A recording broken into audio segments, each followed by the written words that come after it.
No ar, Rádio em Revista.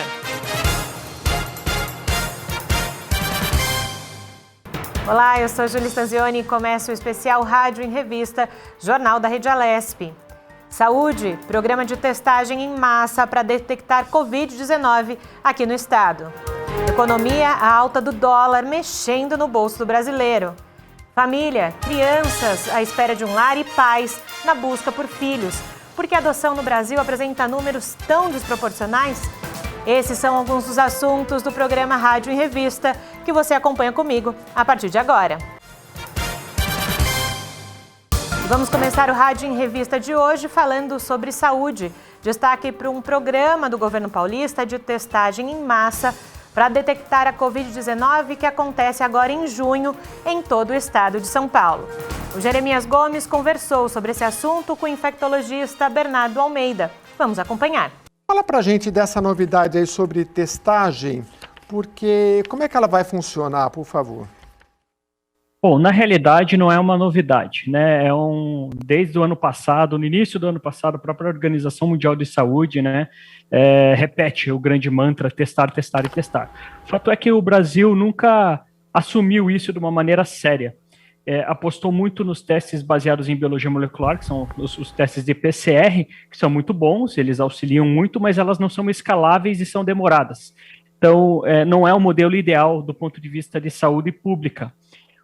Os testes rápidos baseados em pesquisas de antígeno e as novas gerações de testes de biologia molecular com resultados mais rápidos, elas vêm a somar essa estratégia e viabilizar muito mais a escala.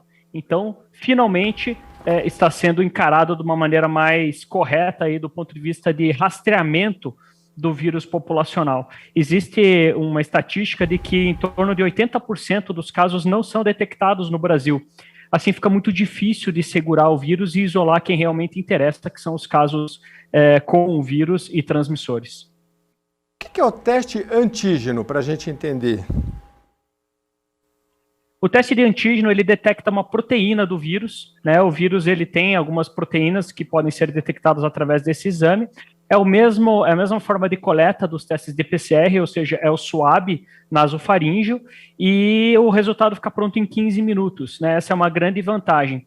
Ele é tido como um exame de menor sensibilidade comparado ao o teste de PCR, porém, para o período de transmissibilidade do vírus, que é o que realmente interessa, ela tem uma sensibilidade muito boa, acima aí de 90%. Então, isso viabiliza eu detectar o indivíduo na fase que ele está transmitindo, com o resultado mais rápido, né, que é o que interessa. 65% das transmissões do coronavírus ocorrem entre -1 e +1 dia do início dos sintomas, quando elas ocorrem. Ou seja, a maior parte dos casos que são detectados hoje por PCR já transmitiu para a maior parte das pessoas que teriam que transmitir.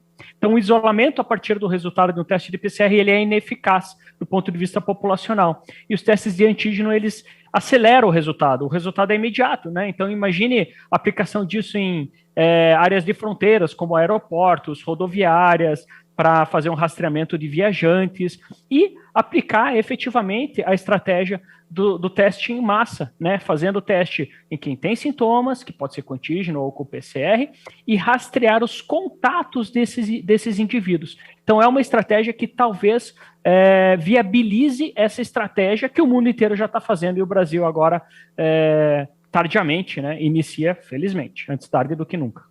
Pois é, e aqui nós estamos falando no caso do estado de São Paulo, não estamos falando do Brasil todo, mas qual é o impacto que, digamos aqui, está anunciado para junho? Uma vez testado, conseguindo êxito, qual é o impacto que você acredita nisso na área da saúde e na pandemia de uma forma geral? Bom, pense que, do ponto de vista da transmissibilidade, um dos pilares é detectar o indivíduo transmissor. E a gente não está fazendo isso de uma forma eficaz com a estratégia atual. Como eu já disse, 80% das pessoas, elas não são detectadas, né? Então, são indivíduos que ou são assintomáticos ou que têm poucos sintomas e acham que não é o coronavírus e seguem o seu dia a dia normalmente. a gente aumentando aí a capacidade de testagem e identificando o indivíduo transmissor e isolando em um momento oportuno, a gente consegue diminuir a transmissibilidade do vírus e depender menos de outras estratégias que são danosos, né, como restrições aí da mobilidade, fechamento de setores e lockdown. Não quer dizer que não vai ser necessário essas medidas, mas a gente vai ficar menos dependente delas. Uhum. Nós estamos conversando com o Bernardo Almeida, ele é médico infectologista. Travou um pouquinho aqui, talvez seja a internet dele. Agora sim voltou, doutor, tinha travado um pouquinho. Doutor, então, para ficar claro, quem deve participar dessa testagem em massa que está sendo anunciada para junho, né, o próximo mês? Existem algumas pessoas que não poderiam passar por esse teste rápido? Existem várias estratégias diferentes que podem ser utilizadas dessa forma. Por exemplo, vou citar aqui, o Reino Unido, ele está enviando o teste para o domicílio dos cidadãos, para que eles realizem teste 2 vezes por semana. Né? E já existem trabalhos demonstrando que essa frequência é uma frequência adequada aí do ponto de vista de avaliação populacional. Escolas e universidades podem utilizar dessa estratégia da testagem regular de todos os indivíduos. Isso se aplica aí a outros setores onde a exposição é muito grande ali dos profissionais, como profissionais de saúde mesmo, por exemplo. Saiu agora recentemente um trabalho de um show realizado na Espanha, em Barcelona, onde foi realizado o teste em todo o público, né? Então foram milhares de pessoas que se testaram e se demonstrou ser eficaz aí do ponto de vista de prevenção da entrada de indivíduos transmissores e até de análise pós-show em relação à transmissão. O contact tracing, o chamado contact tracing, né, que, ao meu ver, é muito importante que seja realizado de rotina. Grande parte do mundo realizou, São Paulo e o Brasil inteiro não realizou até o momento. O que consiste o contact tracing? No momento em que se identifica um caso reagente, se avaliar todos os contatos daquele indivíduo no período de transmissibilidade do vírus. Então você consegue se antecipar ao diagnóstico, né? Muitas vezes detectando antes do indivíduo iniciar com sintomas. Aí você isola esse indivíduo numa fase oportuna, antes que ele já tenha transmitido para outras pessoas. Então, ao meu ver, o contact tracing é o pilar principal, mas existem várias outras estratégias possíveis de serem realizadas de acordo aí com a disponibilidade do teste, né, a quantidade mesmo, e a capacidade aí do sistema público em fazer todo esse monitoramento e logística dos testes. Doutor, o senhor já falou, mas quem fizer esse teste em massa, ele vai detectar se a pessoa está naquele momento com Covid ou ele detecta se a pessoa já teve também? Não, ele detecta se a pessoa está com o Covid e transmitindo o vírus, né? Essa é a informação que os testes de antígeno passam. Diferente dos testes de PCR, por exemplo, que muitas vezes detectam o indivíduo mesmo após passado o período de transmissibilidade. A grande parte das pessoas, após 3 a 5 dias do início dos sintomas, já não transmitem mais. E pense, o protocolo, né, em grande parte dos locais, eles orientam o teste de PCR a partir do 3º dia do início dos sintomas, e é um teste que demora 24 a 48 horas para ficar pronto. Então, fica pronto somente no 5º dia dos sintomas. A maior parte das pessoas que estão sendo isoladas nessa data, elas já transmitiram para todos que tinham que transmitir. É claro, o indivíduo sintomático deve ficar isolado, mas a gente sabe que a adesão do isolamento é maior quando a pessoa sabe que tem o coronavírus. Infelizmente, não deveria ser assim, mas é assim que funciona. Então, eu tendo um resultado rápido, eu consigo isolar esse indivíduo de uma maneira mais eficaz, né? O indivíduo ele se convence de que precisa ficar isolado. Doutor, um teste em massa tem que ser feito, assim, como o próprio nome diz, em massa, porque no começo a gente viu estudos para verificar quais bairros tinham mais contaminação ou não, né? Como é que deve se dar para se ter um bom resultado o teste em massa? É para toda a população de uma vez só ou pode ser em algumas regiões? Não, teste em massa é um termo genérico, né? Na verdade, é um conceito de realmente escalar os testes, né? Você realmente escalar os testes numa algo sem precedentes aí na história da vigilância, né? Então, hoje o mundo já está convencido de que a lógica para controle do SARS-CoV-2 é diferente da lógica que se utilizava para outras doenças, como influenza ou outras doenças infecto-contagiosas de interesse em saúde pública. O coronavírus, ele precisa aumentar a nossa capacidade, ele demanda um aumento radical na capacidade de testagem, para testar o indivíduo que tem a suspeita clínica, mas também incluindo o indivíduo assintomático.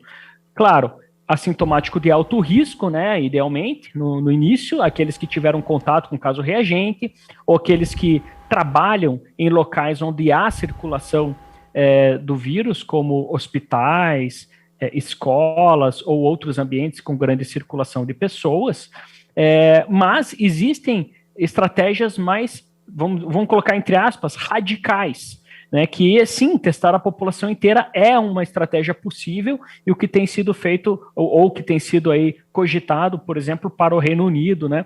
A Coreia do Sul foi um país que fez muito bem a estratégia do contact tracing, aquele rastreamento de contatos, que também pode ser mais amplo ou menos amplo. Você pode avaliar os contatos domiciliares somente, que seria mais restrito, mas você pode ampliar para contatos no trabalho, contatos sociais, contato em áreas fora aí da residência, ampliando bastante o número de pessoas que devem ser testadas e acompanhadas. Então, demanda uma logística realmente grande dos sistemas de vigilância epidemiológicos que tem que ser incrementados aí com recursos humanos para dar conta dessa estratégia, sem dúvida nenhuma. Doutor, o senhor citou o caso de, me parece que Inglaterra, né, que de testagem até 2 vezes por semana. Para quem está todo dia, tem que trabalhar, jornalista, quem está na área da saúde, né? O ideal seria testar mais a miúde, como se diz antigamente. É por aí, né? Então, pessoas que dependem, né, da interação com outras pessoas, né, no seu dia a dia, na vigência aí da pandemia, ou seja, não é possível fazer home office ou reduzir drasticamente o número de interações, elas podem sim se beneficiar de um sistema de rastreamento frequente, né? Então, é testagem frequente. O número de testes ou a frequência dos testes, elas podem variar de acordo com o contexto epidemiológico. Em situações mais críticas, ou seja, ali no pico de circulação do vírus, pode ser que 2 vezes por semana seja o mais adequado. Porém, em situações de mais tranquilidade ou onde o número de vírus circulantes é menor, você pode cogitar espaçar aí essa frequência, fazendo 1 vez por semana, quinzenal ou até mensal, como alguns estudos demonstram. A gente continua falando sobre saúde e agora o nosso assunto é o lançamento de um manual do ProSangue sobre gerenciamento de sangue do próprio paciente, isso para evitar transfusões. Para entender melhor esse programa, o Jeremias Gomes conversou com a médica Silvana Biagini, autora do manual. Vamos acompanhar como foi essa conversa. Doutora, fiquei interessado aqui nesse manual que, inclusive, o título tem a sua autoria, né? Médica da Fundação, doutora Silvana Biagini. E eu estava conversando aqui com a produtora para entender, porque esse é um manual, qual é o objetivo dele e para quem ele é direcionado, esse manual que a ProSangue está lançando, por favor. Esse é o manual de gerenciamento do sangue do paciente. A finalidade deste manual é que nós utilizemos melhor as reservas de sangue do próprio paciente para que ele não necessite ser transfundido durante procedimentos cirúrgicos. Nós sabemos que a transfusão de sangue é um dos procedimentos mais utilizados, é uma das terapêuticas mais utilizadas em pacientes internados e que salva vidas. Mas o sangue ele é muito escasso, ele depende de doação voluntária, altruísta, né? Principalmente nessa época de pandemia, fica muito mais difícil. E também sabemos, isso é uma estatística mundial, que por volta de 32% dos pacientes, eles vão para a cirurgia anêmicos. Então, se nós temos uma cirurgia eletiva, isto é, com data marcada, e se os médicos, os cirurgiões, já pedirem os exames de sangue para ver o hemograma do paciente no pré-operatório e ver que ele tem anemia, e desses 32%, a grande maioria por falta de ferro, e já tratar esses pacientes, eles provavelmente vão diminuir em muito a necessidade transfusional. Então, ele foca, né, a melhor abordagem do paciente no pré-operatório e de todo o corpo clínico e cirúrgico para abrir os olhos para isso. Só para entender melhor, pois não. E não somente essa abordagem que a gente fala no pré-operatório, né? Ele é baseado em 3 pilares, né? A gente pode intervir diminuindo a necessidade transfusional, tanto antes do paciente fazer uma cirurgia, como eu disse, né? 1/3 deles já vão anêmicos e nem sabem para a cirurgia, diminuindo a necessidade transfusional no intraoperatório também, né? Muitas vezes existem equipamentos em que recuperam o próprio sangue perdido do paciente, ele é recuperado por um equipamento, ele é lavado e devolvido para a veia do paciente, e no pós-operatório a gente também consegue transfundir esses pacientes somente quando necessário, diminuindo as necessidades transfusionais. A gente sabe que hoje em dia a gente não precisa elevar tanto o nível de hemoglobina como antigamente se falava. Doutora, para o leigo, inclusive eu, para entender, vamos falar um pouco em quantidade. Quantos litros mais ou menos tem o corpo humano? E numa cirurgia se perde muito sangue? Para a gente entender melhor como é que é essa questão de transfusão, necessidade, enfim.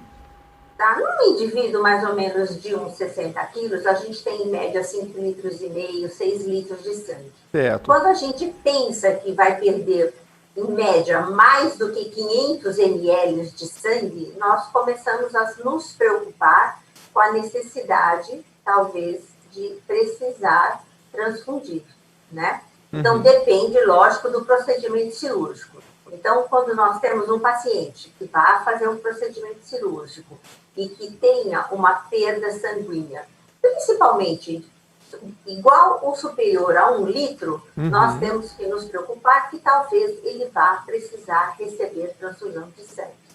Se eu preparar esse paciente antes, tiver um tempo hábil, 2 semanas às vezes, é suficiente, na grande maioria das vezes, para eu administrar ferro, melhorar as condições hemodinâmicas, às vezes drogas para melhorar o funcionamento do coração, da pressão arterial, para que esse paciente vá melhor adaptado, melhor preparado para a cirurgia e não precise receber transfusão. Então, quando o indivíduo ele está anêmico, em geral ele precisa de uma transfusão? Sim, a anemia, que é a diminuição de glóbulos vermelhos, que é quem carrega o oxigênio, né? Porque o sangue tem a parte de células, né? Os glóbulos vermelhos são uma dessas células, né? E tem plasma. Quando eu tenho uma diminuição nesses glóbulos vermelhos, que tem função de levar oxigênio para as células, eu aumento muito a morbidade, o risco de ter problemas cardiológicos, problemas renais. Então, eu preciso transfundir, né? A gente transfunde para células levarem oxigênio aos tecidos. Entendi.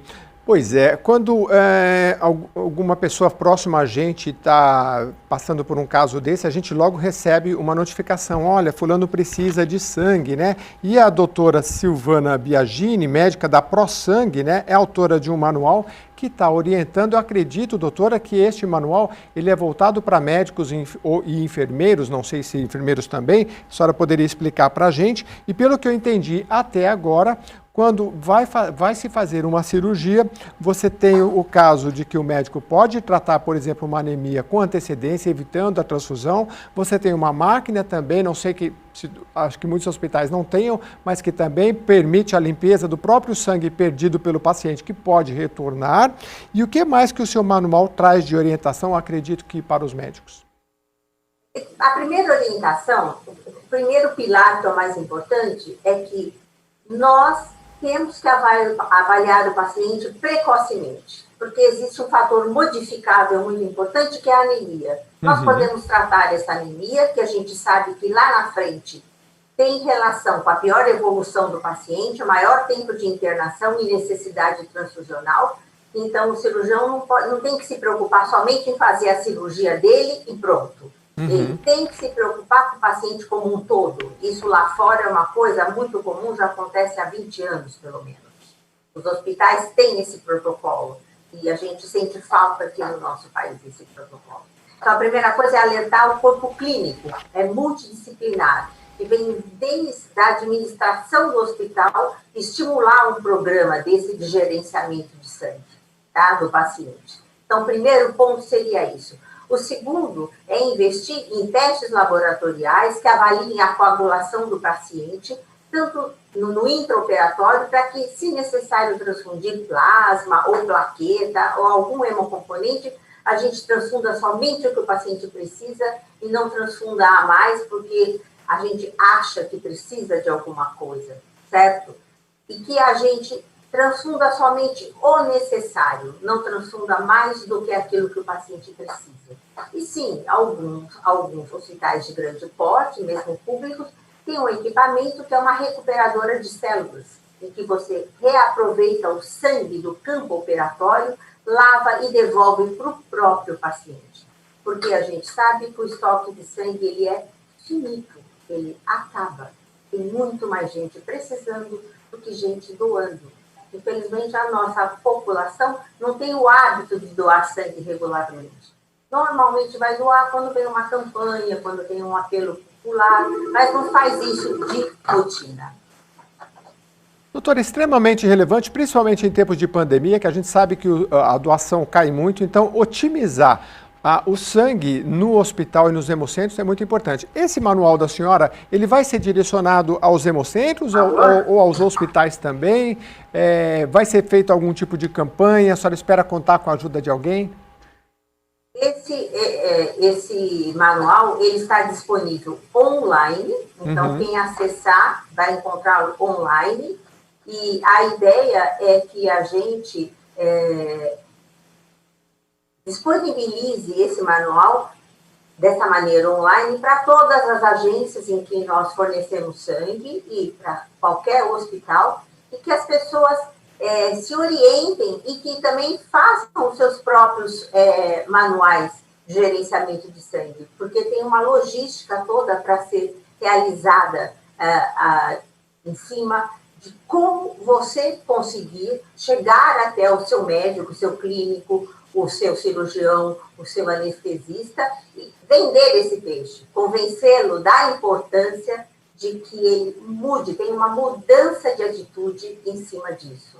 Não é uma coisa tão simples assim, você tem que fazer uma mudança de atitude, para que no final a gente tenha a ganhar em segurança para o paciente, tanto para o paciente que não recebe sangue, como para aquele paciente que vai precisar de sangue e que tem estoque, porque eu otimizo o sangue, certo? E em custo final também para a sociedade.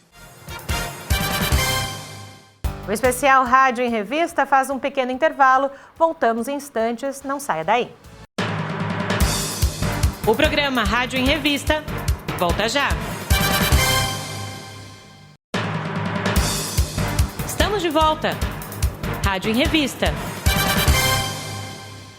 O programa Rádio em Revista está de volta. A gente fala agora sobre a mudança de comportamento que a pandemia de Covid-19 trouxe para os consumidores brasileiros. As constantes restrições de circulação em diversas cidades do país demandam por logística, o que resultou na expansão dos e-commerces e também das compras online. Para entender o que essas siglas de nomes complicados significam, o Guga Mendonça entrevistou aqui no nosso Jornal Diário o presidente do conselho da empresa especializada em soluções de tecnologia e também logística. Vamos acompanhar. Quais os principais impactos do Covid-19 observados em relação à logística e transportes?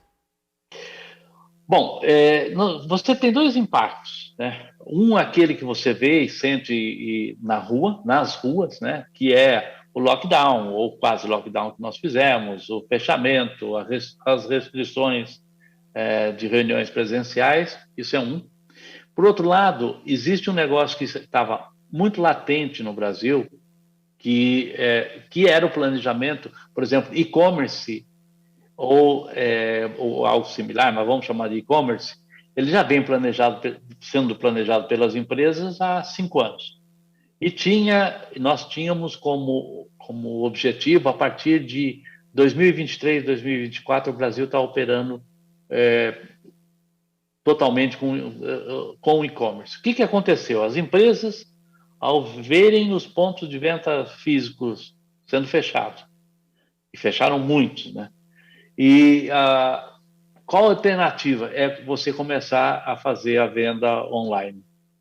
Isso trouxe algumas complicações, porque as empresas não estavam preparadas, por isso os dados que você viu, a grande maioria das empresas no Brasil, e eu vou dizer para você que o número é muito maior, 90% delas não estavam preparadas para fazer isso, tanto que hoje utiliza-se todo e qualquer meio para fazer o deslocamento de um ponto A para um ponto B. Então, a primeira coisa que você vê é exatamente isso, a não preparação, e a segunda coisa é você começar a trazer esses dados para a realidade e trabalhar esses dados. Isso, o que deveria ser feito em 3, 4 anos, está sendo feito em 6 meses, com todos os problemas que acarretam, né? Agora, há setores específicos que foram mais prejudicados, doutor Antônio?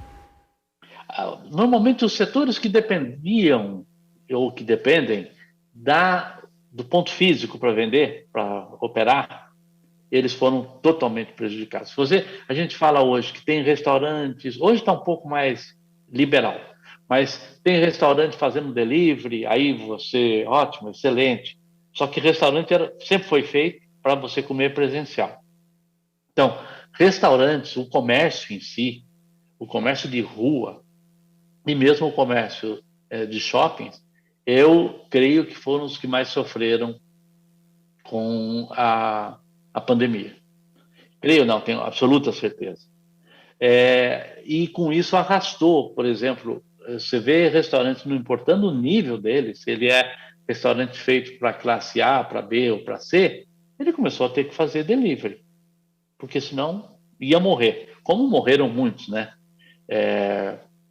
Disse que 25% do comércio do estado de São Paulo fechou, da cidade de São Paulo fechou, e não vai voltar mais. E o restante está fazendo um malabarismo para se manter em pé, ao vivo. Agora, doutor Antônio, e a gente tem observado, né, que cada vez mais essas empresas de logística têm se aperfeiçoado. A gente pega o exemplo do próprio delivery, né? Cada vez mais o serviço tem sido mais eficiente. Algumas empresas, né, se reinventaram e também tem o serviço eficiente de logística, de entrega, onde você faz uma compra e rapidamente ela chega no seu domicílio, porque outras empresas têm tanta dificuldade em se adaptar nesse setor. Tem muitas razões. Você tem empresas hoje que elas já vinham se preparando, tanto digitalmente falando. Por exemplo, assim, o grande problema das empresas é a preparação digital. Foi a preparação digital. Não adianta você falar que você tem delivery se você não tiver controle sobre esse delivery. Hoje você vê que as empresas controlam quando sai e quando chega ao cliente dela. Isso não estava acontecendo. Isso, efetivamente, eu posso dizer assim, 90% das empresas não tinham isso no radar dela. Se você pegar, vamos nos concentrar um pouco em restaurante. O restaurante não tinha isso. Então, os que estavam mais capitalizados, os que estavam também não tinham delivery. Se você pega restaurantes de primeira linha em São Paulo, eles não tinham delivery. Então, mas eles estavam mais capitalizados, eles tinham mais condições de bancar junto. Cresce paralelamente a isso as empresas da própria entrega, que são as empresas de motos, são as Ubers, as Log, os grandes operadores de entregas no Brasil. Eles apostaram, muitos deles acessaram o mercado, trouxeram investidores, investimentos, fizeram IPOs para poder suportar isso. E tem um detalhe importante, se você se lembrar, um ano atrás, quando você comprava qualquer coisa via internet, você achava totalmente lógico um prazo de entrega de 7 dias, 10 dias úteis. Hoje em dia, 2 dias é muita coisa. Então, as coisas também foram se adaptando. Exato. Mas, hoje você na compra verdade, em na alguns... verdade, Pois não. Na verdade, nós somos um país que não oferece muito, por muitas razões, é lógico, não oferece muito ajuda, auxílio para que as empresas mudem de patamar. Mas eu queria que você comentasse exatamente essa tendência, que é o que você foi muito feliz na tua colocação, quando você falou, até um ano atrás, você comprava pela internet, demorava 7 dias e estava tudo certo. Hoje não, você faz uma compra, na verdade tem empresas aí que te entregam em 2 horas e você rastreia todo o trâmite, né, até chegar na sua casa, né? Como você avalia esse momento, né, de cada vez mais as pessoas elas querem um serviço instantâneo, eficiente e como, né, o empreendedor, como as empresas terão que se adequar a esse novo normal que a gente pode chamar desse modo?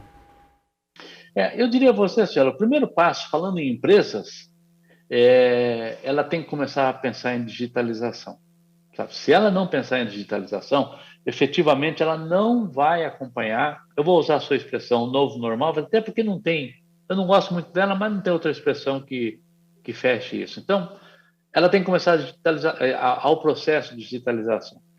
A empresa a qual eu presido, que eu sou o presidente do conselho dela, a Petfind, o que a gente começou, e aí viu uma explosão nesse sentido, é oferecer o primeiro passo da digitalização para as empresas. Então, isso é super importante. O consumidor, ele é sempre um mal acostumado. Se você pensar, ele estava acostumado com 10 dias, mas hoje ele não aceita mais que 2 dias. E é normal. No mundo inteiro acontece isso. Você usou um exemplo de 2 horas, tem vários fazendo em São Paulo. Isso vai expandir. Isso já era uma realidade em New York, já era uma realidade nas grandes capitais de estados americanos, né? E vai se tornar uma realidade no Brasil. Ou seja, digitalização, ela é caminho sem volta. Ponto. Agora, se eu pudesse dizer, eu diria o seguinte, olha, tudo bem, nós temos linhas de financiamento, todo mundo consegue. O governo de São Paulo está tentando linhas de financiamento, ele oferece, mas elas são pelo tamanho que somos. E, evidentemente, São Paulo é um exemplo muito eloquente para isso. Pelo tamanho que somos, nós deveríamos ter linhas de financiamento monstruosas. Quando você fala que o governo americano está botando quase 3 trilhões de dólares, tanto em ajuda como em incentivo às empresas, é porque ele quer manter a economia funcionando. Nós, infelizmente, somos um país pobre. Nós somos um estado rico, mas um país pobre, né? E a gente não tem essas linhas que os nossos comerciantes pudessem acessar e pudessem manter o negócio dele através da digitalização vivo. Então, na verdade, está todo mundo se ajeitando um pouco. Nós aumentamos a condição de pagamento, nós estamos facilitando, estamos criando um produto que é quase que um plugin. A pessoa chega e em uma semana ela está operando. Eu acho que o caminho é um pouco esse. Não tem muito mais segredo, não. Vamos falar agora sobre a alta do dólar e os impactos para a população brasileira com a moeda americana em disparada. Os preços de diversos produtos e alimentos subiram, tanto que alguns produtores têm optado em vender para o exterior. A situação gera um problema. O mercado interno pode ficar desabastecido. Sobre esse assunto, o Guga Mendonça entrevistou Leila Pellegrino, professora e economista. Agora, nos últimos 12 meses, né, com a pandemia, muitos alimentos subiram de preço, né? O dólar está alto e por que o fabricante ele prefere vender para o exterior e isso pode aí complicar um pouco o mercado interno? Eu gostaria da sua análise. Bom, essa questão é uma combinação difícil para o mercado interno, né? Porque com o dólar mais alto e o preço dos alimentos também altos, a opção pelo mercado externo se torna bastante atraente. como os preços desses produtos no mercado internacional também estão altos, a gente não consegue ter esse produto a um preço mais acessível no mercado interno. Então, para a população, né, esse alimento chega efetivamente mais caro e a gente perde esse controle, na verdade, ou perde a possibilidade de tê-lo numa condição mais facilitada para as pessoas.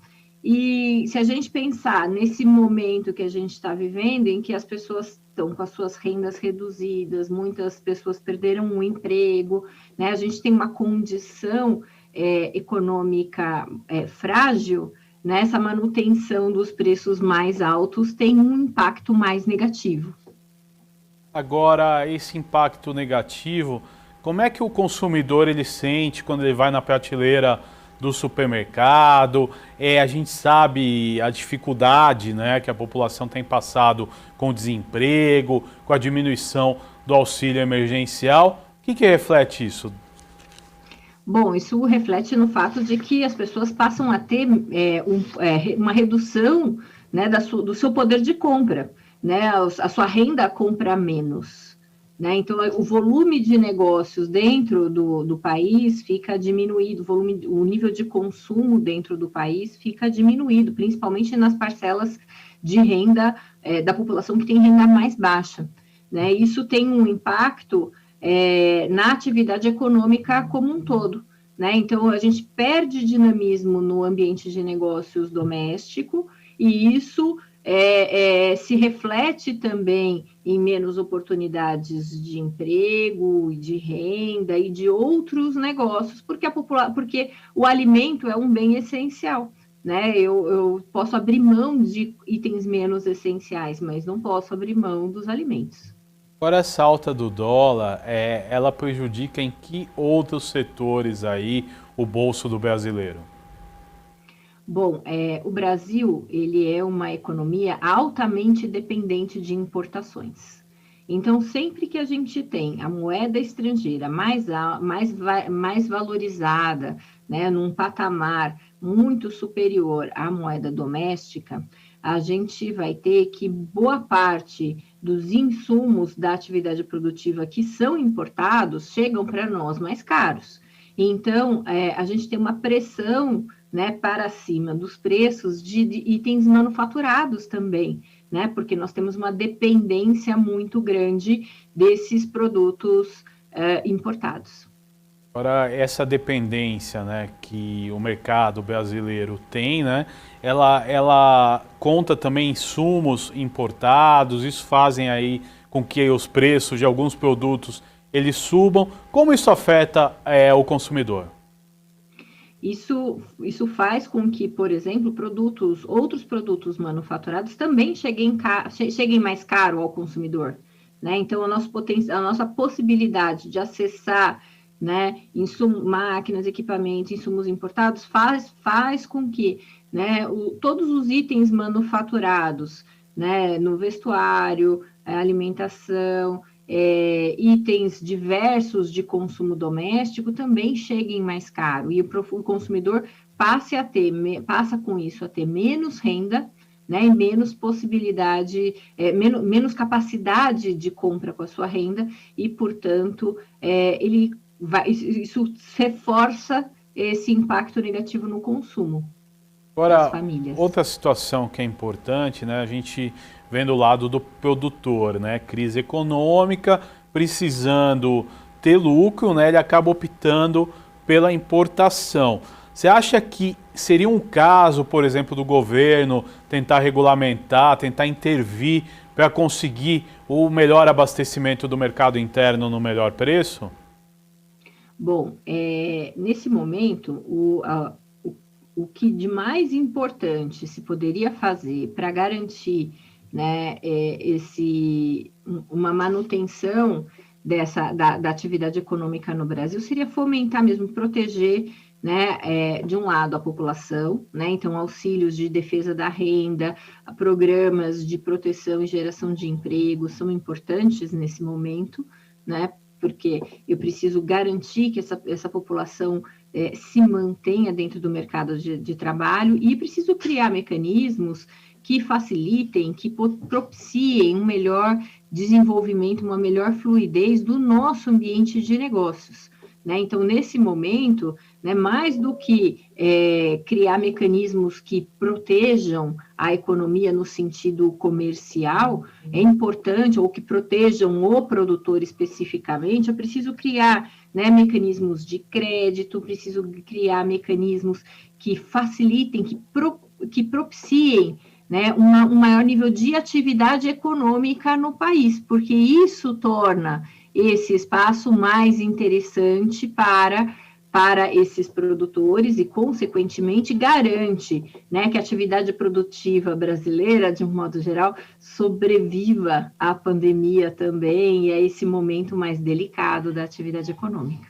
Leila, num primeiro momento, ano passado, no início da pandemia, nós tivemos aí um auxílio emergencial de R$600 que injetou aí uma boa quantidade de valor na economia devido às dificuldades que a gente passava. Esse ano a gente vive uma situação pior econômica, porém o auxílio emergencial chega aí a metade do valor, R$300. Qual que é o impacto para a população consumidora? Bom, evidentemente que quando eu diminuo, né, o volume de auxílio, eu vou ter também um efeito menor sobre a atividade econômica. Então, o que acontece esse ano, por exemplo, a gente tem uma expectativa de ter algum crescimento na atividade econômica, né, apesar da pandemia, muito pequeno comparado com outras economias, com outros espaços. Mas a gente poderia ter um impacto mais interessante caso, né, a gente tivesse essa população melhor inserida dentro desse mercado consumidor. Agora, falta de consumo pode gerar desemprego futuro, porque o comércio fica desaquecido, né, o desenvolvimento econômico fica travado, ou seja, teremos aí uma perspectiva de um ano não muito bom, ou a gente diria alguns anos não muito bons. Qual que é a expectativa aí, o prognóstico da área econômica? Bom, nesse exato momento a gente está vendo que tem até uma expectativa, se a gente observar as últimas expectativas em relação à atividade econômica, apesar de tudo que está acontecendo, a gente tem uma expectativa até de crescimento, porque a gente tem um setor exportador que segue dinâmico, né? A gente tem algumas expectativas em relação ao avanço da vacinação, a gente tem uma expectativa de que a economia brasileira cresça um pouco ainda esse ano, cresça menos nos anos seguintes, porque o nosso problema de desenvolver esse ambiente de negócios e o mercado consumidor não está plenamente resolvido. Né? Então, a gente tem essa expectativa. Agora, o importante que se diga que, apesar dessa expectativa de uma retomada lenta aqui da atividade econômica, é importante destacar que o nosso agravamento da questão social, né, faz com que boa parte da população não participe desse momento, né, de eventual retomada da atividade econômica, porque tem bastante gente desempregada, com a sua renda diminuída, apartada desse acesso ao consumo. Agora, na sua visão, como é que vem, né, essa retomada, como é que ela acontece? O governo que tem que mostrar sinais aí através da equipe econômica. Como funciona essa retomada? Na verdade, a maior sinalização na sua visão é a população vacinada e a pandemia controlada. Como é que você vê a melhor forma de retomada econômica? Bom, é importante que se diga, né? Embora a vacina ela é muito importante, mas ela não é o elemento único, né, nesse processo de retomada. A vacinação, eu diria que ela é uma condição necessária, ela é uma condição essencial para que diversos setores possam retomar suas atividades em segurança, né, nesse momento, e que a população restabeleça vínculos de confiança, né, em especial os consumidores e os produtores com esse ambiente de negócios, mas ela não é uma condição suficiente sozinha. Né? Eu preciso, nesse momento, considerando esse cenário, sim, né, um suporte, né, do governo no sentido de medidas que assegurem a inclusão, né, a defesa da renda e do emprego principalmente da população mais vulnerável, para que essa retomada se dê numa base sustentável, né? Então, se a gente observar, fala assim, a gente tem 2 fatores. A pandemia agravou o fato de que o nosso ritmo de crescimento, né, já não era bom, ficou pior. Mas nem tudo é a pandemia. Eu preciso criar condições, sim, de favorecimento desse ambiente de negócios, porque se eu não criar essa estrutura, ou seja, né, uma estrutura fiscal que facilite a vida desses empresários, o acesso garantir o acesso da população ao mercado consumidor e a manutenção do emprego, né, investir em programas voltados para a qualificação dessas pessoas que estão fora do mercado de trabalho para que elas possam reingressar ao mercado de trabalho, desburocratizar uma série de quesitos que dificultam a vida, né, de quem quer investir no país. Então, eu preciso criar e sinalizar essa vontade, né, para que, conseguindo avançar o processo de vacinação, eu comece a pensar nos elementos necessários para que essa retomada seja uma retomada efetiva e mais expressiva, principalmente. Vamos a mais um intervalo e na volta nossas entrevistas com muitos assuntos de interesse para você. O especial Rádio em Revista volta já. O programa Rádio em Revista volta já. Estamos de volta. Rádio em Revista. Estamos de volta com o programa Rádio em Revista e agora a gente fala sobre um problema que afeta 65 milhões de pessoas no mundo inteiro. 1 milhão delas só aqui no país. E o pior, quase 600 mil desses brasileiros sofrem com a perda de visão por causa do glaucoma. Para alertar sobre o problema, o dia 26 de maio é o Dia Nacional de Combate e Prevenção da Doença. Sobre esse assunto, mais uma vez o Guga Mendonça conversou com o oftalmologista Daniel Canlotti. Vamos acompanhar como foi esse bate-papo. Doutor, vamos explicar aí de forma didática, né? O glaucoma é a maior causa de cegueira permanente no mundo e também no Brasil, de acordo, né, com o Conselho Brasileiro de Oftalmologia. Explique detalhadamente como desenvolve-se essa doença. Então, glaucoma é uma neuropatia óptica em que a gente tem a perda das fibras nervosas, de onde você vai levar a informação da visão do olho para o cérebro.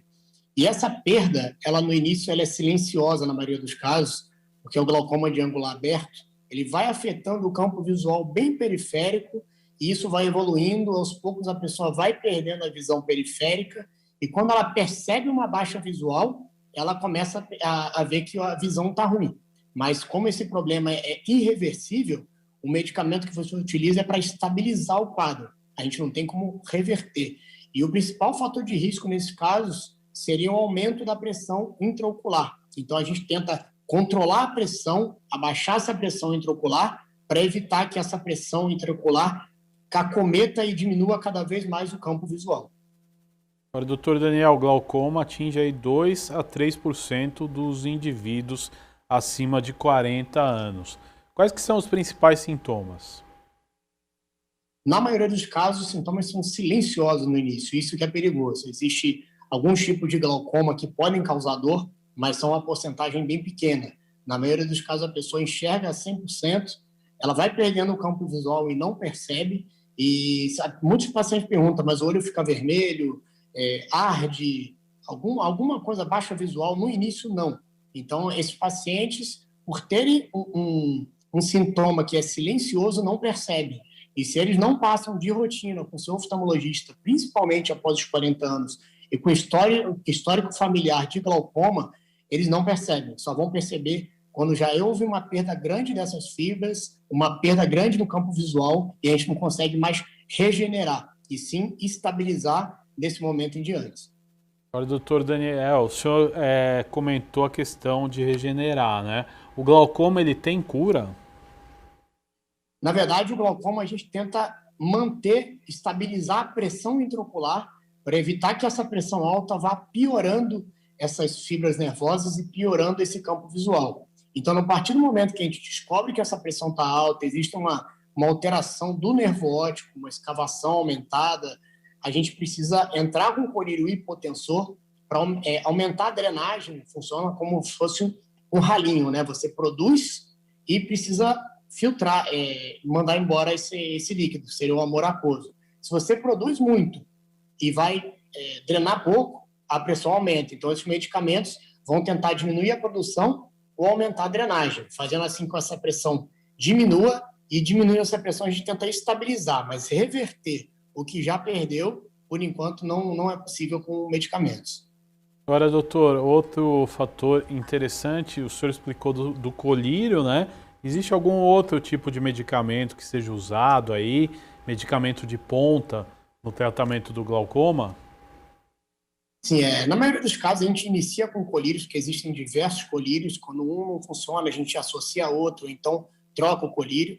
Mas existem casos que só os colírios não conseguem abaixar essa pressão para um limite que a gente necessita para não ter essa perda. Então, em muitos casos é indicado cirurgia, que seria a trabeculectomia, e também existem alguns tipos de laser que você consegue melhorar um pouco essa drenagem desse humor aquoso, que seria esse líquido, e alguns implantes que você faz de alguns estentes para ajudar também nessa drenagem. Então, seria um procedimento um pouco menos invasivo, mas na maioria dos casos a gente tenta diminuir essa pressão com colírios. A partir do momento que a gente não consegue mais só com os colírios, a gente começa a pensar nesses procedimentos e até mesmo cirurgia. Agora, doutor, outra coisa que é importante, né? E nos dias de hoje a gente fica até muito preocupado, fica muito na tela do celular, fica muito na tela do computador, ou muitas horas vendo televisão, né? Me lembro quando eu era criança, meu pai falava, não assista a televisão próximo da tela. Isso realmente pode causar complicações aí oftalmológicas? Isso não teria associação com glaucoma, mas teria muita associação com ressecamento ocular. Então, se você está muito tempo no celular, no computador, vendo TV, você esquece de piscar o olho. Então, esse esquecer de piscar o olho vai fazer com que essa lágrima evapore e o olho resseque. Então, o ressecamento ocular está muito associado, e o uso muito de celulares e computadores, principalmente por crianças, podem causar um aumento do grau até os 7 anos de idade e um desconforto, cansaço ocular no final do dia. Doutor Daniel, uma outra pergunta que é importante em relação ao glaucoma, como o telespectador pode prevenir essa doença? A prevenção principal seria a consulta de rotina com o seu oftalmologista, porque como não existem os sintomas, a gente precisa passar com o oftalmologista, principalmente após os 40 anos, com histórico familiar de glaucoma, você precisa passar, aferir a pressão do olho, com essa aferição a gente consegue medir, ver se ela está alta, aferir o fundo do olho, avaliar o nervo óptico, as fibras nervosas com alguns exames complementares, e quando for necessário, solicitar exames como campo visual, tomografia de coerência óptica para melhor avaliação dessas fibras e acompanhamento. Então, a maior prevenção é a sua consulta com o oftalmologista anualmente, preventiva, para que a gente detecte esse problema precocemente e comece a tratar para evitar complicações. É legal a gente deixar claro para o nosso telespectador, então, o que é importante? É a visita ao oftalmologista anual, depois dos 40 anos, e a prevenção é essa, né? Essa é a maior forma de prevenção, porque quanto mais a doença for descoberta de forma precoce, maior a chance de cura, é isso mesmo? Sem dúvida. Então, como os sintomas são silenciosos na maioria dos casos, é importante esse acompanhamento, essa prevenção, essa avaliação pelo menos anual com pacientes acima de 40 anos e fazer essa consulta com o seu oftalmologista, não deixar para passar só quando sentir algum problema, que algumas doenças, não só o glaucoma, oculares, são silenciosas e devem ser detectadas o mais precoce possíveis, como a retinopatia diabética, problemas como roturas na retina. Então, existem problemas silenciosos que devem ser tratados para evitarem sequelas e complicações futuras. Agora, doutor, é importante, né, a gente fazer um esclarecimento de uma forma geral, né? A pessoa, com o passar dos anos, né, e aí a gente citou a partir dos 40 anos, pode apresentar dores de cabeça, algumas dificuldades de visão, pessoas que nunca tiveram problema nenhum de visão. Por que isso acontece, hein, doutor? Sim, porque também, por coincidência, a partir dos 40 anos, a gente começa a perder um pouco a capacidade de foco da nossa musculatura ocular. Então, o foco de perto vai ficando cada vez mais longe a partir dos 40 anos. Seria a presbiopia.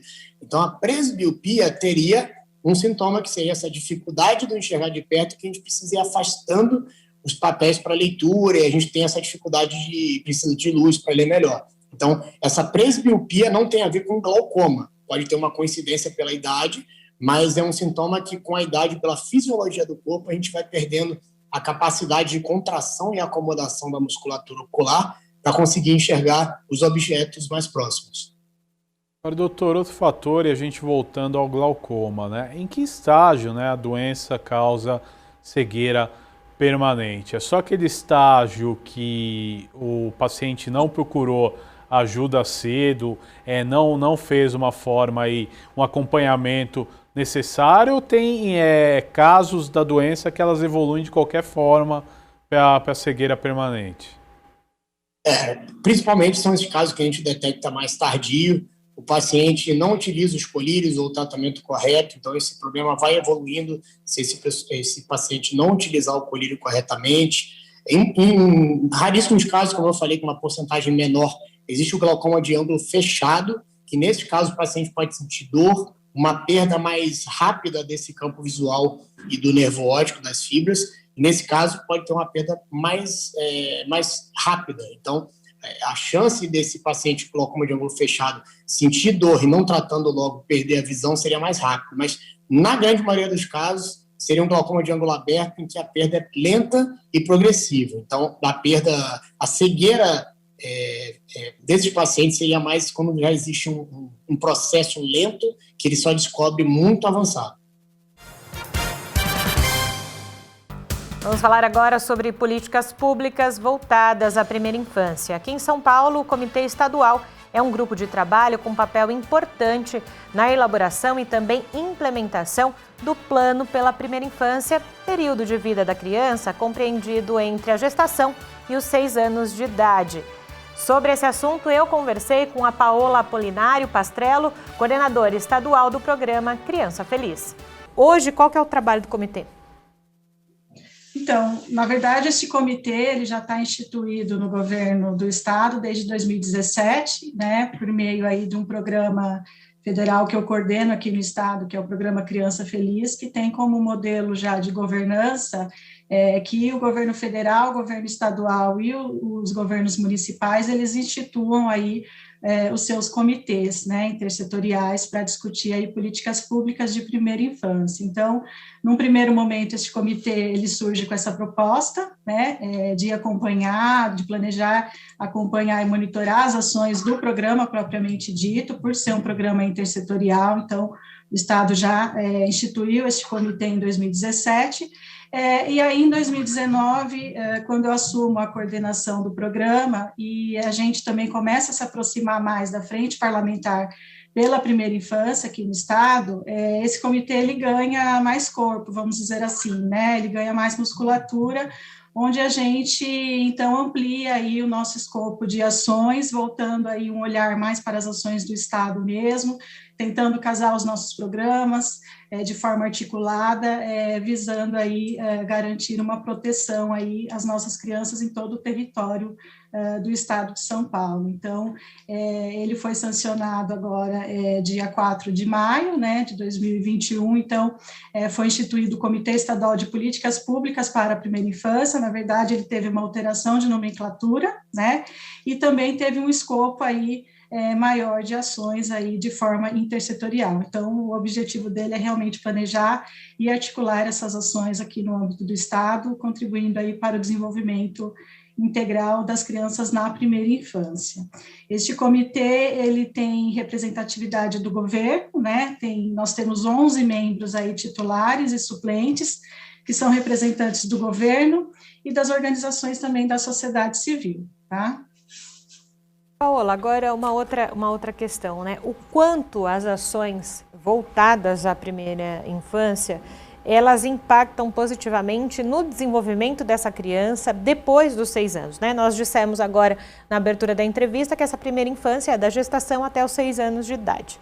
A gente sabe que essa base, né, em todos os sentidos para a criança, ela vai ter um reflexo na adolescência e no momento de adulto também. Sim, a ciência ela já mostrou que se nós melhorarmos as condições de vida das crianças agora, né, garantindo a elas saúde, afeto, nutrição, segurança, educação de qualidade, esporte, lazer, né, que é tudo que a criança precisa para se desenvolver também, a gente aumenta aí muito a possibilidade de que ela tenha um futuro melhor. Então, quanto antes essa intervenção acontecer, mais chances a gente tem dessas crianças alcançarem aí o seu máximo potencial, né? Então, eu acho que é importante a gente colocar aqui que o governo de São Paulo é signatário do Pacto Nacional pela Primeira Infância, então, o da região Sudeste foi sediado aqui na capital, em dezembro de 2019, o nosso Comitê do Estado, ele está alinhado aí também à Agenda 2030, aos Objetivos do Desenvolvimento Sustentável, que é exatamente isso que vem dizer para a gente, que o melhor investimento para o futuro é aquele que atende às necessidades urgentes do presente. Então, sim, é preciso a gente agir agora para que a gente garanta aí uma infância plena aí a todas as nossas crianças. Paula, a gente tem aqui no Estado, né, a Lei 17.347 de 2021, que é de autoria da deputada Marina Elô da Rede, que institui, então, como você disse, a política estadual pela primeira infância. Como, então, juntamente com a lei, o comitê pode também avançar nessa discussão aqui no Estado de São Paulo? Porque tendo uma lei, significa que os municípios eles precisam se adequar a essa questão. Sim, exatamente. A gente tem se aproximado muito, né, da deputada Marina Elô, inclusive fizemos uma rodada semana passada com a região aí de Marília para começar aí a apresentar a política estadual pela primeira infância, que carinhosamente a gente chama de PEP, né?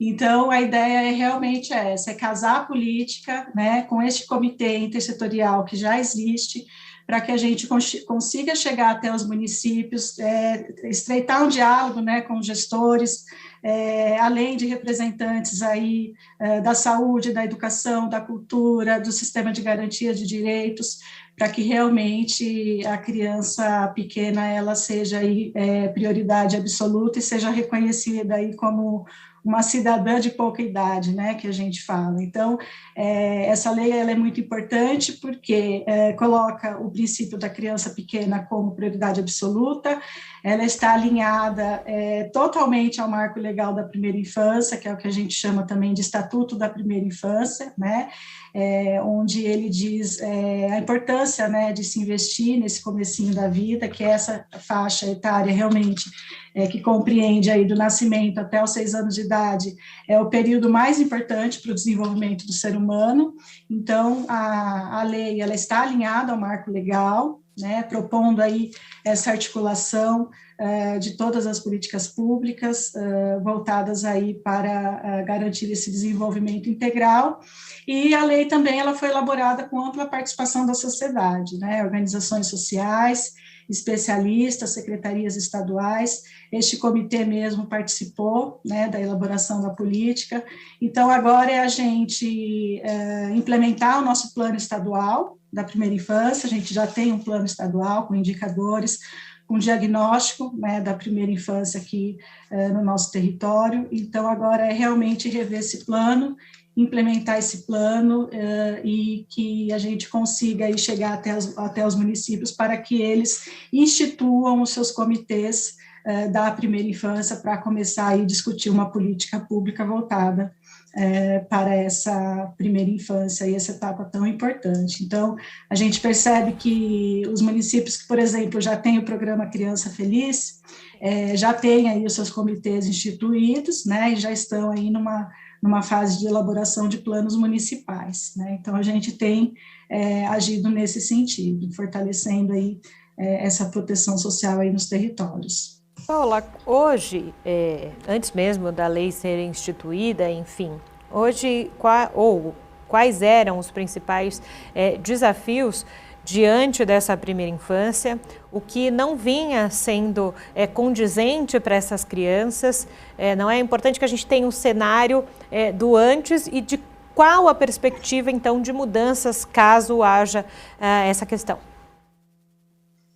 Sim, é o grande desafio que a gente tem hoje, acho que a pandemia está mostrando isso para a gente, é a intersetorialidade, né? Então, esse é o grande desafio que a gente tem, é realmente olhar para essa criança de forma integral e integrada, olhar a criança na sua totalidade, porque aí a gente não tem uma visão fragmentada, né? Então, a assistência, o que acontecia, a assistência olha para a criança, né, de uma forma isolada, de repente, da saúde, a saúde vai olhar só as questões da saúde, a educação olha só as questões da educação, a cultura a mesma coisa. Então, hoje existe um movimento realmente de articular essas políticas públicas para que todos tenham uma visão holística mesmo desta criança, para que a gente possa começar a falar em desenvolvimento integral na primeira infância, porque a intersetorialidade é isso. O que ela vem trazer para a gente? A garantia de direitos, né?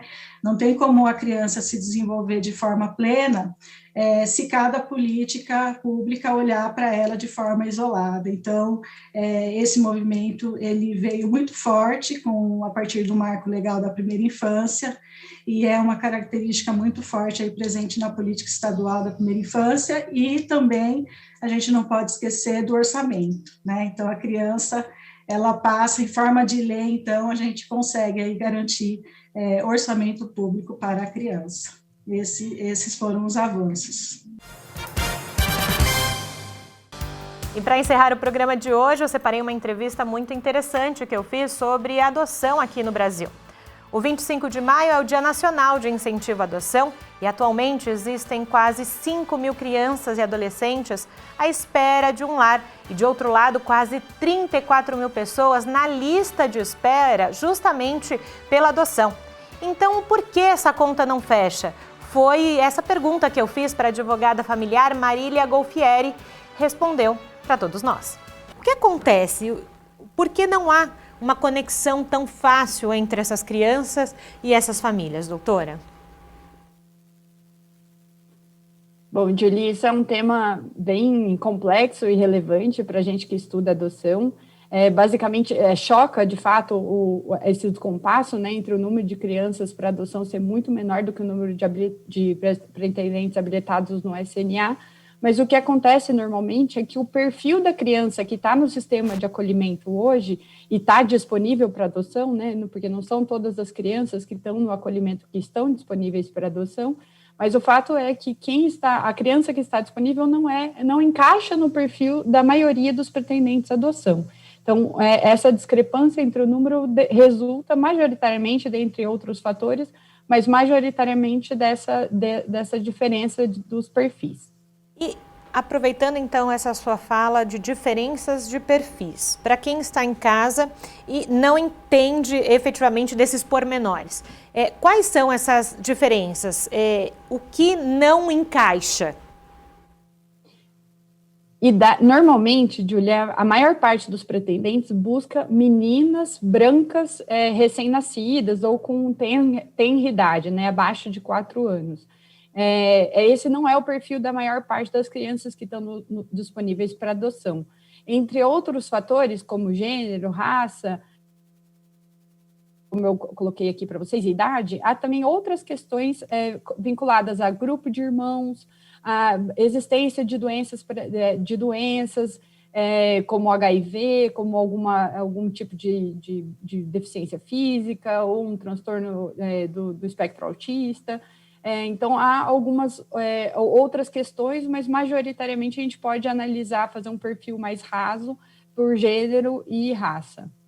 Isso que a senhora nos pontua agora não deixa de ser preocupante, né? Porque nós temos, então, uma parcela mínima de crianças que efetivamente serão adotadas, né? Se a gente deixar claro essa situação, porque depende se ela é mais velha, mais nova, se ela tiver irmãos também, pelo que a senhora disse, fica mais difícil se encontrar uma família que, por exemplo, se tem 2, 3 irmãos, queira adotar os 3 ou os 2. Ainda a leitura de adoção no Brasil é muito difícil, no sentido de as pessoas às vezes colocam no seu imaginário que querem uma criança nesse ambiente e não abrem, né, a mente, vamos dizer assim, não abre a mente para as novas possibilidades? Sim, Julie. Acho que a adoção, acho que o dia de hoje vem também para trabalhar um pouco essa pauta, né? Mas para trazer um pouco tirar um pouco da invisibilidade do termo da adoção no Brasil, porque ela vem com uma série de mitos, digamos assim. Então, realmente há o imaginário, né? Como você bem colocou, de uma criança que vai chegar, que vai ser branca, que vai ser assim, que vai ser assado, que não vai ter problemas, né? Coisas que a gente às vezes não espera de um filho biológico, a gente espera de um filho que venha por adoção. Mas, basicamente, então, quando a gente também fala sobre esse tema pelo viés dos pais, é importante a gente sempre chamar atenção para que esse filho que venha por adoção, ele não seja um filho imaginado, né, um filho irreal, e nem que seja um filho que venha substituir, por exemplo, um filho não gerado, uma frustração decorrente da impossibilidade de geração de um filho biológico. Então, realmente, trazer essa pauta para a mídia, né, em relação à adoção, ela é fundamental para que a gente faça algumas desconstruções. Inclusive, como você bem colocou, sobre a adoção tardia, por exemplo, né, de crianças já numa idade mais avançada ou de adolescentes, que são a maior parte das crianças que estão disponíveis para adoção atualmente. Então, o curso de preparação que é feito aos pretendentes durante a etapa, né, durante o processo de adoção, e mesmo as pautas das discussões dentro dos grupos de apoio à adoção, que a gente sempre chama atenção para esses grupos que são fundamentais dentro, para quem busca a adoção como meio de ampliação da sua família, para que traga essas reflexões, para que as pessoas entendam o que é a adoção tardia, né, e se abram a essa oportunidade, porque, como você trouxe, às vezes elas nem pensam sobre isso, né? Elas nem colocam isso como uma possibilidade, às vezes até por um certo desconhecimento. Pela leitura que eu faço do que a senhora respondeu, ainda existem muitos rótulos com relação à adoção, talvez não só no Brasil, mas em outras partes do mundo, né? Como a senhora apontou, algumas questões de a criança um pouco mais velha, a questão de raça, de ter os irmãos. A minha questão é preciso também mudar, a senhora já começou a responder, mas eu gostaria de aprofundar essa questão, é preciso mudar um pouco da visão e da cultura das pessoas que estão na fila de adoção, para entender que há uma gama de crianças que querem um lar, né? Que querem ter uma vida diferente das que estão dentro dos orfanatos, dos locais de adoção. Não que elas não estejam sendo bem tratadas, sim, elas são muito bem tratadas, mas o acolhimento de uma família é diferente, né? Sim, Julie.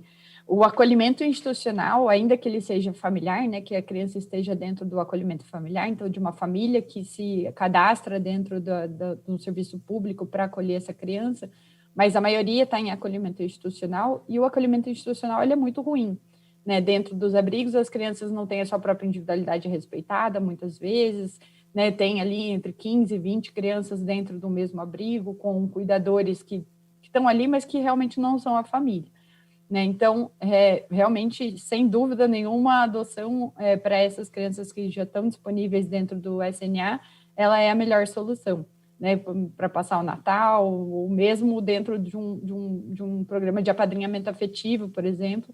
Essas referências pessoais e afetivas para a criança, elas são muito importantes, né? E isso a gente vem evoluindo bastante na discussão dos avanços psicossociais da adoção.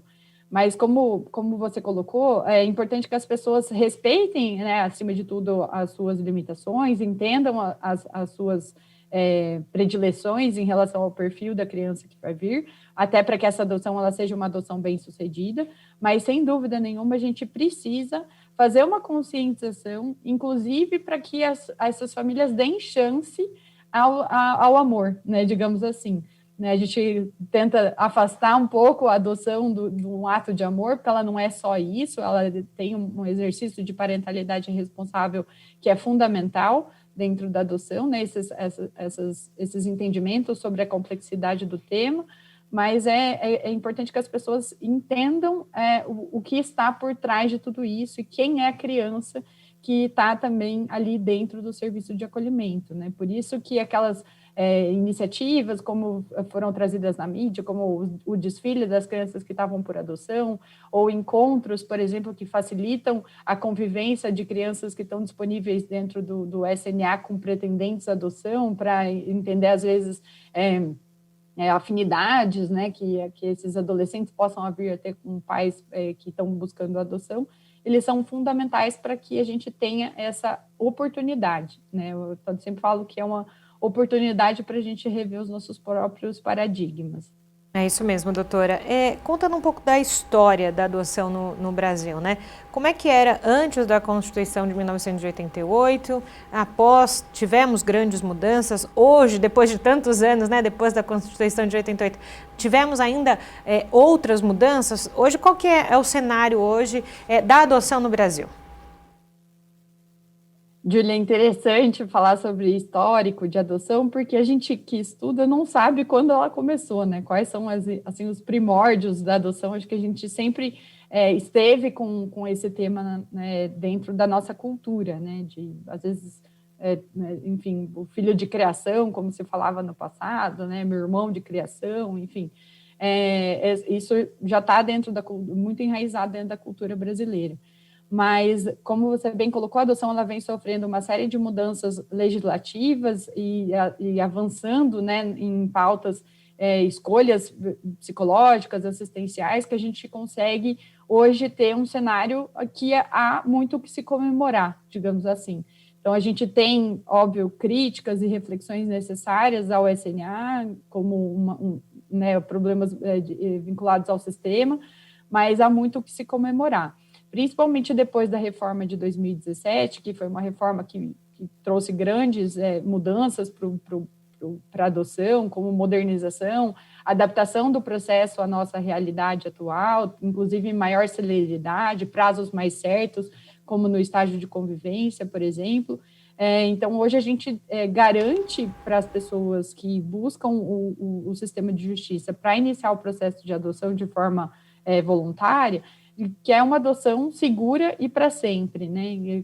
Que a gente precisa chamar atenção para isso, que a lei garante que essa adoção que ela transcorra tanto para a criança quanto para a família de forma segura e irrevogável, né, para sempre, que ela não vá sofrer atentados, inclusive por parte do sistema de justiça, como a gente viu, por exemplo, no caso da Vivi, recentemente noticiado de uma forma robusta na mídia. Então, hoje o cenário ele é positivo, assim, óbvio, sempre há mudanças a serem feitas, mas é um cenário que traz essa segurança para todos os envolvidos.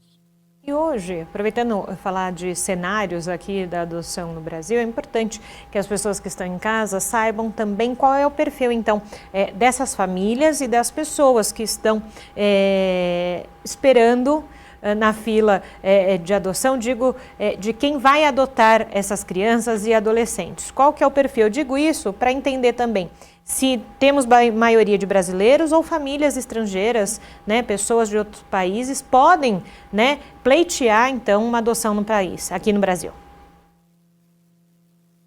Sim, Julie, é super legal essa pergunta do perfil, porque esse é um dos mitos também da adoção. A gente não tem hoje, a pessoa ela precisa ser maior de 18 anos e tem uma diferença de 16 anos para a criança ou adolescente que vai ser adotado.